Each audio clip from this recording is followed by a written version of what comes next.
Even if a nutritional manipulation is proven effective in reducing blood lead levels, a reliance on such an intervention places most of the burden for prevention on those most affected and least responsible for the underlying environmental causes. Nutritional interventions, therefore, must never substitute for efforts to reduce lead exposure to safer levels. On the other hand, when used as an adjunct, some nutritional changes may prove to have benefits beyond lead toxicity. For example, vitamin C-rich foods may help with a bunch of things, in addition to perhaps influencing lead toxicity through an effect on absorption of lead, elimination of lead, transport within the body, tissue binding, or just helping ameliorate some of the damage.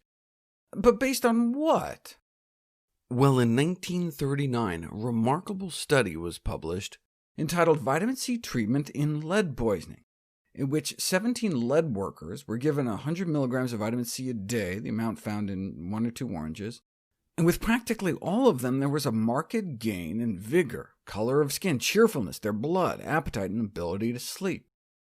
Now, they were chosen because they seemed in pretty bad shape, maybe even had scurvy, so no wonder a little vitamin C helped. But vitamin C is an antioxidant, and oxidation is an important mechanism underlying lead toxicity, so it's conceivable that it may have mediated some of the harm. But the vitamin C didn't appear to just reduce the damage from the lead, but reduce the lead itself. This is the amount of lead a painter was peeing out over a month after starting 200 milligrams of vitamin C a day, a 5-fold drop suggesting he was absorbing less of the lead into his body. And he was one of 3 painters they tried it on, and evidently all their levels dropped.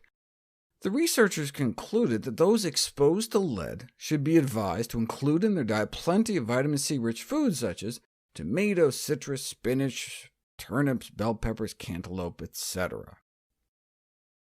Now, this was just 3 painters, and they didn't have a control group of painters that didn't take vitamin C, so maybe everyone's lead levels would have dropped regardless for some reason, and it was just a coincidence. You don't know until you put it to the test. That original data was so compelling that it inspired others to try to replicate them. I mean, if it actually worked, they could start handing out grapefruits at the factory door.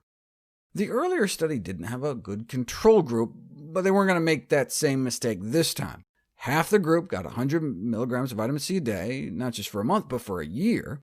And the other group got nothing, and careful study of the group failed to reveal any effect of vitamin C on the lead concentration in their blood or urine, no difference in their physical condition, no changes in their blood work, and so no reason for recommending the use of vitamin C to minimize effects of lead absorption. Bummer. It looks so promising. Whenever I study a topic, I try to read the research chronologically so as to kind of experience the discoveries as they happened throughout history, but I was so tempted at this point to just jump to a recent review to see what had happened in the intervening 74 years since this was published, but I didn't want to spoiler alert myself. There were in vitro studies where they dripped antioxidants on lead-exposed cells, and it seemed to help, and so they jumped on the cantaloupe bandwagon too, but these were like test tube studies.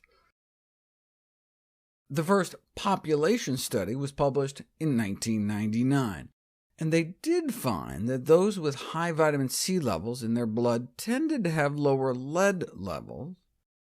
Youths with the highest vitamin C levels had a nearly 90% lower prevalence of having elevated blood lead levels compared to those with the lowest C.